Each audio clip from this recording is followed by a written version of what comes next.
Good morning everybody, welcome back to the channel. Doing things slightly differently this week. I'm doing two videos instead of one, 10 to 15 minutes each one, just to try and overcome the difficulties I've had with the software that processes them, timing out and all this sort of thing. I thought if I trimmed them down a bit, did it in two sections, it might make it a little bit easier. The first section I'll be talking about what I've been watching in the main review that I've put on the website, and also a couple of other bits. And in the second one I'll do all my little mini reviews of stuff that I've watched this week that I can't talk about for very long, and also a couple of other bits. What have I got written down here? Memory's so crap nowadays. I've got a little bit of a rant coming up about horror movies, and also a bit of news that's come my way about remakes and stuff like that. I put something on the Facebook page last night that caused quite a stir, so that'll be coming a bit later on. But first off, what have I been watching this week? The main movie, I've written a review of this on the website, which I'll be publishing very shortly, so I mean, if you can all pop over and have a read of that and just let me know what you think, that'd be much appreciated. But this is a movie that everybody knows of, An American Werewolf in London. Made in 1981, directed by John Landis, comedy horror, absolutely superb, holds up very, very nicely after, what, 41 years.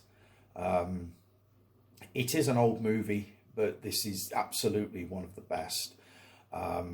This is the, do you know what, I always thought I'd only got two steelbooks, one Close Encounters and the other one The Wanderers, which I bought a couple of weeks ago.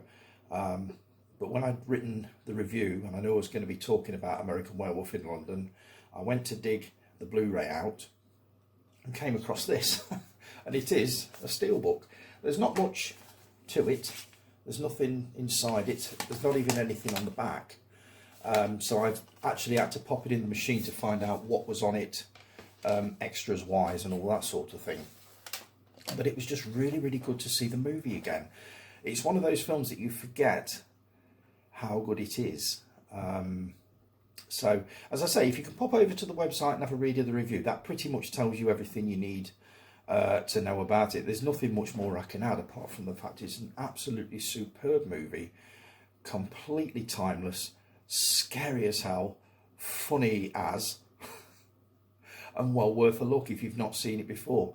I mean, the first time I heard about it, I remember reading an article about it in a newspaper, or it might have been a film review magazine, and as soon as I saw the title, An American Werewolf in London, it put me in mind straight away of some of those 50s monster movies, like I Married a Monster from Outer Space, I Was a Teenage Werewolf, The Black Scorpion, that kind of thing. And I can't say it exactly sort of fired me up to want to go and see it.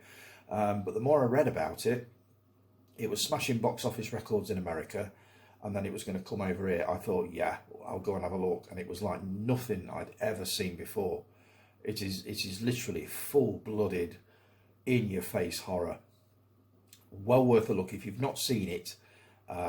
If you're too young to remember it coming out and you've never actually seen it before, hunt it down, because you absolutely will not regret it. It would stand very nicely side by side with some of the horror movies that are released nowadays. Gore-wise, brilliant. Jump scares, superb. So yeah, recommended. 10 out of 10, without a doubt. And as I say, if you could pop over and have a read of the review and let me know what you think, that'd be much appreciated. What else have I had a look at? I had a chance to watch this, Cormans World, a documentary on the legendary Roger Corman, producer, director, actor, exploitation movies, including The Rapey Lizards, which we talked about a couple of weeks ago, The Humanoids of the Deep. Another one including The Wasp Woman. He made, I mean, the guy is an absolute powerhouse, he's a legend. He made over 300 movies, produced, directed, acted in, over 300. I think it was something like 385. That is one hell of an output. And this is just a nice little documentary about how he started, the movies that he's made, how he goes about it. Very, very interesting. The only criticism I would have, and it's not really a criticism, I would like to have seen more clips from the movies, more trailers on there. There was a lot of talking heads, which was interesting, but I'd have loved to have seen a lot more of the actual film. So if there was a criticism, and it's not really a criticism, I would just say that I would have liked to have seen more of the actual movies themselves. But if you get the chance to watch it, it's definitely worth the watching. It gives you a window into the world of this amazing man. And it certainly made me want to track down some of his older movies and work my way through them just to see how he got to where he is today. I believe he's still making movies today, and I think he's in his 80s. As I say, the man is a complete legend.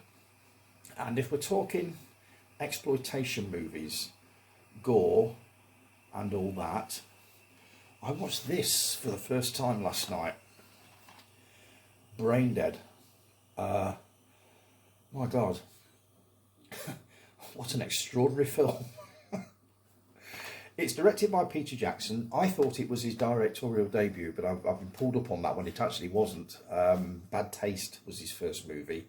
But this is one of Peter Jackson's early films. Mr. Lord of the Rings, that one. It's made in it's a New Zealand film, Australian film, whatever. It is such a hard movie to describe. It's possibly the goriest, most blood-splattered thing I've ever seen in my life. Nothing comes close to this. If I had to compare it to something, I would say it's a kind of a cross between Reanimator, possibly Evil Dead 2. It's that kind of thing. It's a funny, visceral, blood-splattered horror film. It's basically to do with, they bring back what they call a Sumatran rat monkey. You'll laugh when you see it, honestly, I swear to you. They put it in a zoo, and it basically bites this old bird who slips on a banana skin, falls against the cage, and this Sumatran rat monkey bites her arm. She then proceeds to hit it over the head with her handbag and pound the hell out of it with the stilettos. It's that kind of a movie. And from then on, it just becomes absolutely bonkers. She becomes this, or slowly becomes this, like, cannibalistic thing. Everybody she bites basically turns into the same thing, and her son ends up with a room full of these people that he's looking after, trying to make well again. You realise, obviously, that they're not going to get any better than they already are. But it's just one of the most unbelievable.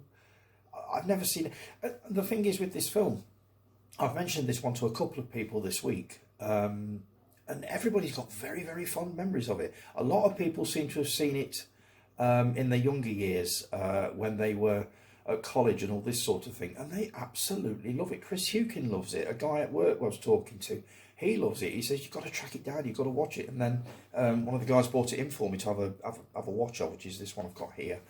I didn't think I was going to like it. I took one look at the sleeve and I thought, I know what this is going to be.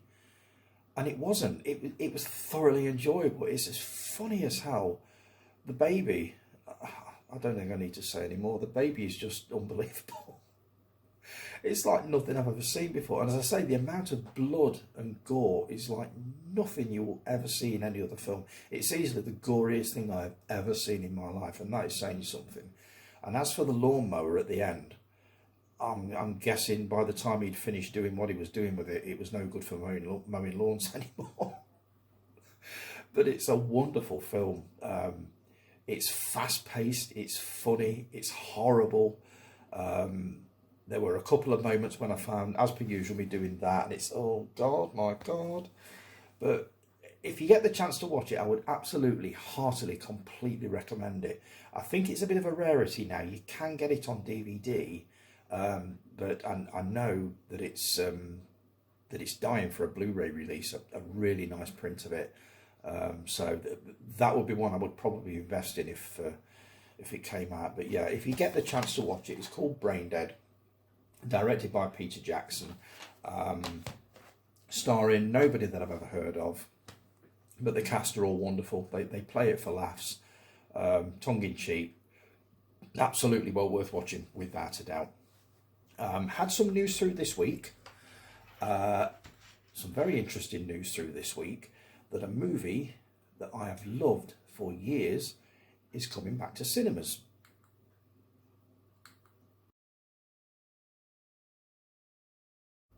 Yeah, The Clockwork Orange is being re-released in 4K for a 50th anniversary tour of cinemas. Now, this was brought to my attention by one of the guys at work who tagged me in a post. Now, normally, I mean, he said, would this tempt you back into cinemas? And I'll very briefly go over why I would love to, but it probably won't. I would love to see this movie on the big screen. I really would.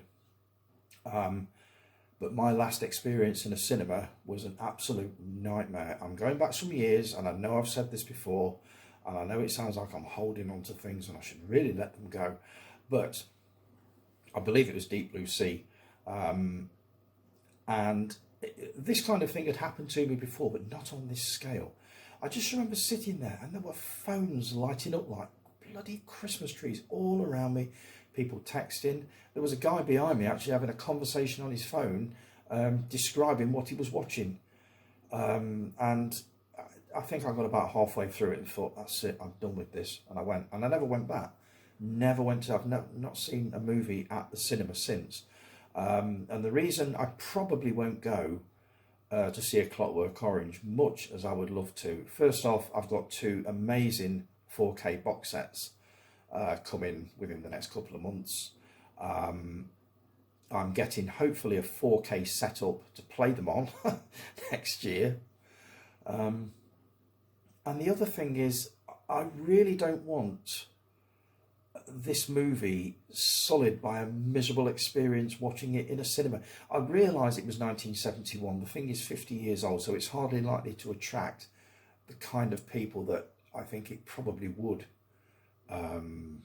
attract. But I don't want to run the risk of going there and having the same thing happen again, and every time I watch the film after that on DVD or Blu-ray or 4K, the first thing I think of is, this is the film that ruined cinema for me. So there's a possibility I could change my mind. I've got till Tuesday. I think it's showing till Tuesday. But the timings are a little bit sort of all over the place. It's not really practical that I do go and see it. I probably could reshuffle things about and fit it in, but my main reason is I do not want that movie ruined by this when I can sit at home in front of my new 4K setup with a bucket of popcorn and a Pepsi Max and just sit there and watch it in peace and quiet. But who knows, it could all change, we shall see. Right, I'll leave it there for this one, folks. I'll be filming another one very shortly for putting on hopefully tonight. So take care, and I will talk to you all again a little later on. If you've enjoyed the video, obviously give me a thumbs up and subscribe, and I'll be back with you very shortly. Take care, folks. See you in a bit.